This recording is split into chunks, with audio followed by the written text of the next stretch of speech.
মায়েদের ঝান্নার খেলা দেখেছেন? হাতা ঝান্নার খেলা, হাড়ি কড়াইয়ের খেলা, বটিতে তরকারি কাটার খেলা দেখেছেন?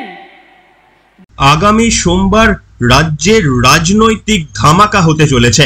আপনাদের মনে রয়েছে ঠিক গত সপ্তাহের শুরুতেই, অর্থাৎ গত সপ্তাহের সোমবার দিন কলকাতা হাইকোর্টের সেই ঐতিহাসিক রায়, যার জন্য একদিকে যেমন পশ্চিমবঙ্গের সাধারণ মানুষ এই দুর্নীতির বিরুদ্ধে আশার আলো দেখেছিল, ঠিক তেমনি আবার অযোগ্যদের পাশাপাশি যোগ্য ছাত্রছাত্রীদের পর্যন্ত চাকরি বাতিল করতে বাধ্য হয়েছিলেন কলকাতা হাইকোর্টের বিচারপতি। রাজ্য প্রশাসন কিংবা স্কুল সার্ভিস কমিশনের প্রত্যক্ষ সহায়তা না পাওয়ার জন্য। এবং সেই ঘটনাকে কেন্দ্র করে রাজনৈতিক উত্তাপ নির্বাচনের মধ্যে কতখানি বেড়েছে সেটা আপনারা লক্ষ্যই করতে পারছেন। এমন জায়গায় পৌঁছেছে রীতিমতো প্রত্যেকটি জনসভা থেকে নিয়ম করে রাজ্যের মুখ্যমন্ত্রী কখনো নাম করে কখনো নাম না করে কলকাতা হাইকোর্টকে পর্যন্ত বেনজির আক্রমণ করছেন। না মন্দির, না মসজিদ, না গুরুদ্বারা, না গির্জা, একটা বিজেপির বিচারালয়। বিজেপি যেটাকে বসে বিচার করে, রাজনৈতিক বিচার, এবং সেখানে বসে বসে অন্য লোকে পিল করলে দেবে তাকে কিল, আর বিজেপি পিল করলে ব্যাস, বিজেপি পিল করলে বেল, অন্য কেউ পিল করলে জেল। এই তো হয়ে গেছে এখানকার এই অবস্থা। আজ নয়, দীর্ঘ দিন ধরে চলছে। এটা বিচারপতিদের দোষ নয়, এটা কেন্দ্রীয় সরকারের দোষ। তারা বিজেপির লোক দেখে দেখে এখানে বসিয়েছেন, যাতে তারা বিজেপি পার্টি অফিস থেকে যা বলে দেয় সেই ড্রাফটটা তারা করে দেয়। এতদিন পর্যন্ত তার আক্রমণের গতিমুখ শুধুমাত্রই সীমিত ছিল নরেন্দ্র মোদী, অমিত শাহ কিংবা বাম কংগ্রেস অথবা নিতেন পক্ষে কেন্দ্রীয় তদন্তকারী সংস্থা কিংবা বিএসএফ, সিআইএসএফ। কিন্তু তার তালিকায় নতুন করে যুক্ত হয়ে গিয়েছে কলকাতা হাইকোর্টের একটি অংশ। রীতিমতো কোথাও কোথাও নাম করে কোথাও নাম না করে তিনি যেভাবে আক্রমণ করছেন তা পশ্চিমবঙ্গ কেন ভারতবর্ষের রাজনৈতিক সংস্কৃতিতে কখনো দেখা যায়নি। আর এই সোমবারই নতুন আরো একটি ঘটনা ঘটতে চলেছে।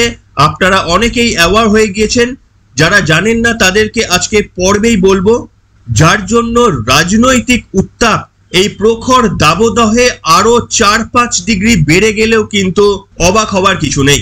নমস্কার, welcome to simple as ABC. আপনাদের সকলকে স্বাগত জানিয়ে শুরু করছি আজকের বিশেষ খবর। মুখ্যমন্ত্রী মমতা বন্দ্যোপাধ্যায় গত দিনের জনসভা থেকে ইন্দ্রনীল সেনের কথা ধরে বললেন, ইন্দ্রনীল তোমার কথাই বলছি বলে তিনি মানুষ খেকো বাঘের গল্প শোনালেন। মানুষ খেকো যেমন বাঘ রয়েছে, আমাদের এই রাজ্যে নাকি চাকরি খেকো মানুষ রয়েছে। জানি না তার নিশানা বা উদ্দেশ্য কলকাতা হাইকোর্টের বিচারপতিরা ছিলেন কিনা। কি বলেছিলেন মুখ্যমন্ত্রী মমতা বন্দ্যোপাধ্যায় জনসভা থেকে, শুনুন আপনারা। আপনারা মানুষ খেকো বাঘ দেখেছেন? কই ইন্দ্রনীল, তোমার গল্পটাই বললাম। আপনারা অনেকে মানুষ খেকো বাঘের কথা শুনেছেন? মানুষ খেকো বাঘ গ্রামগঞ্জে মানুষ বলেন, চলতি ভাষা।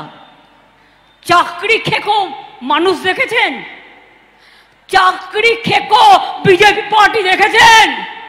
চাকরি খেকো সিপিএম পার্টি দেখেছেন? চাকরি খেকো রামবাম সাম দেখেছেন? 26,000 ছেলে মেয়ের চাকরি কেড়ে নিয়ে বলছে 4 সপ্তাহের মধ্যে টাকা ফেরত দাও 12% সুদে।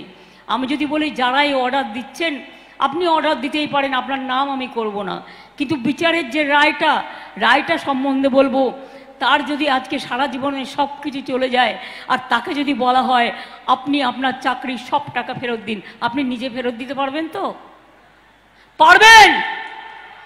পারবেন?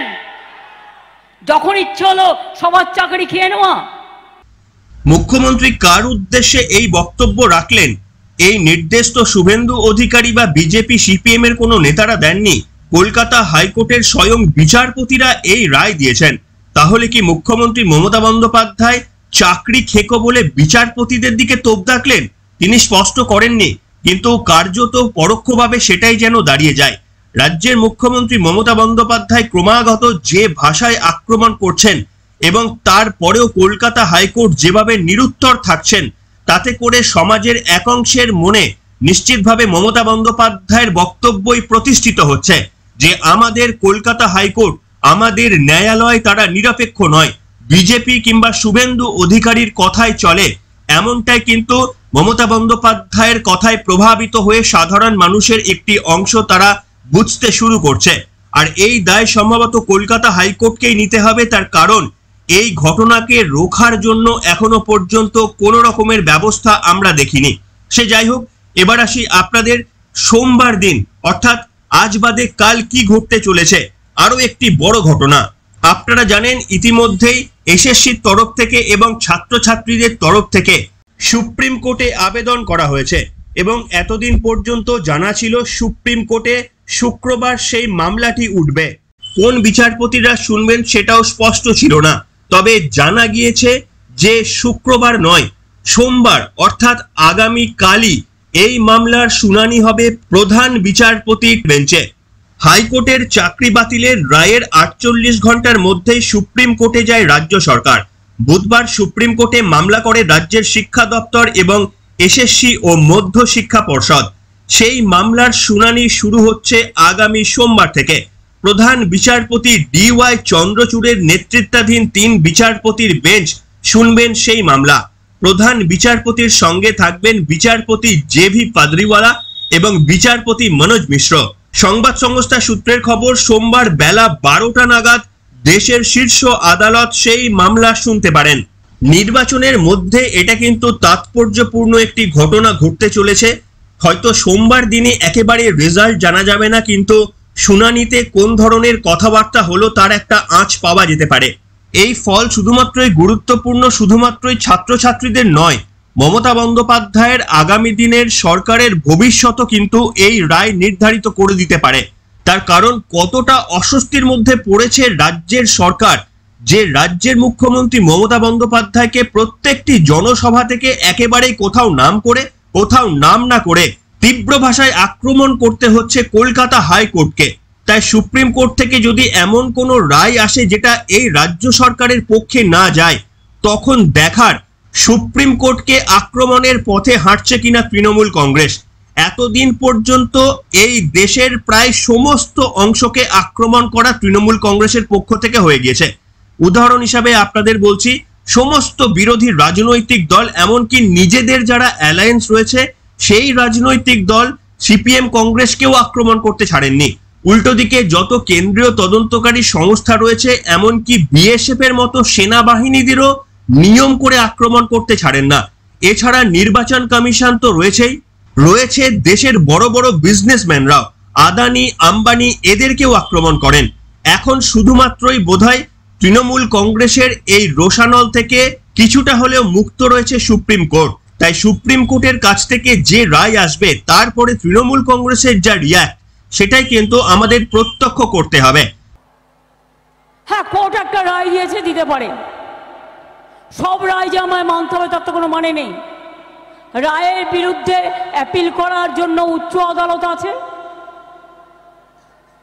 উচ্চ আদালত একসময় এই রায়টাকে স্যাটিসফাইড করে দিয়েছিলেন।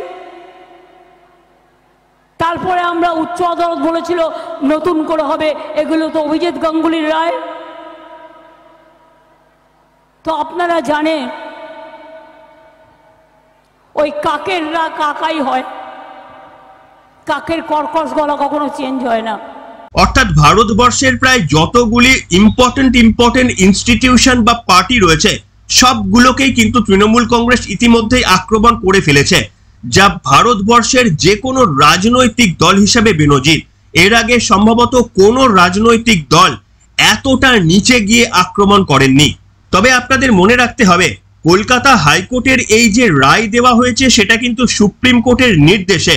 অর্থাৎ বিচারপতি অভিজিৎ গঙ্গোপাধ্যায় যখন চাকরি বাতিল সংক্রান্ত একটি নির্দেশ দিয়েছিলেন, সেটাকে বিরোধিতা করে রাজ্য সরকার যখন সুপ্রিম কোর্টে গিয়েছিলেন, সুপ্রিম কোর্টই তখন তাদের ফিরিয়ে দিয়েছিলেন যে কলকাতা হাইকোর্টের ডিভিশন বেঞ্চে এই মামলার শুনানির জন্য।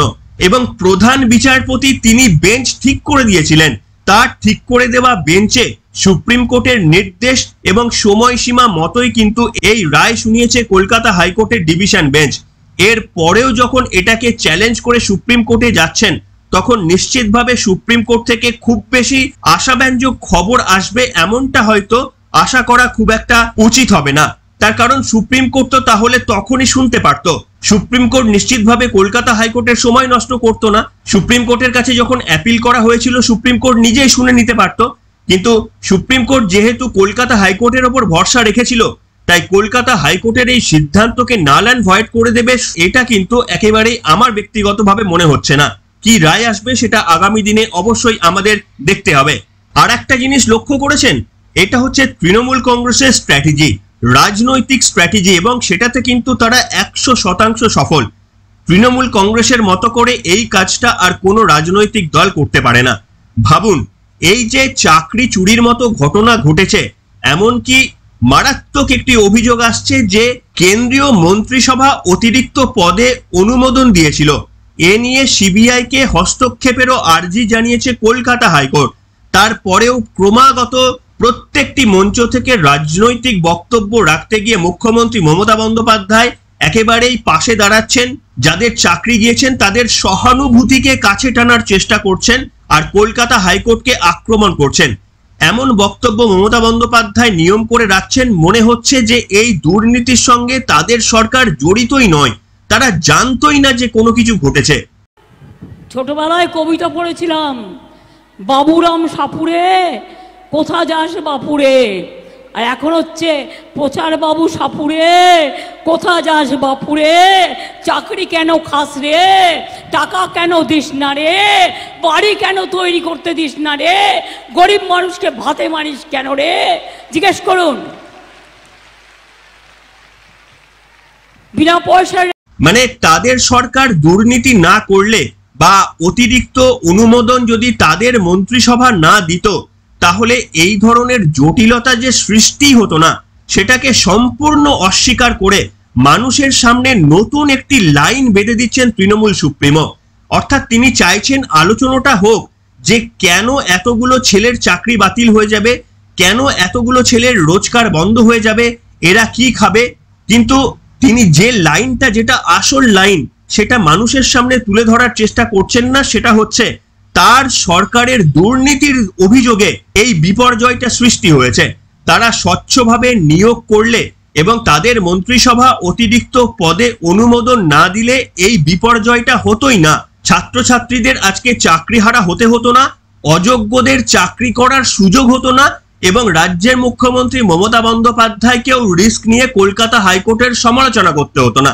এত কিছুই ঘটতো না যদি তাদের সরকার একটু স্বচ্ছ হতো। বলেছিলেন ডবল ডবল চাকরি হবে, চাকরিগুলো গেছে তো আপনার জন্য। 5400 জালি চাকরি আপনি বেচেছেন, এই অযোগ্যদের বাঁচাতে 25,000 লোকের চাকরি গেছে আপনার জন্য মমতা ব্যানার্জি।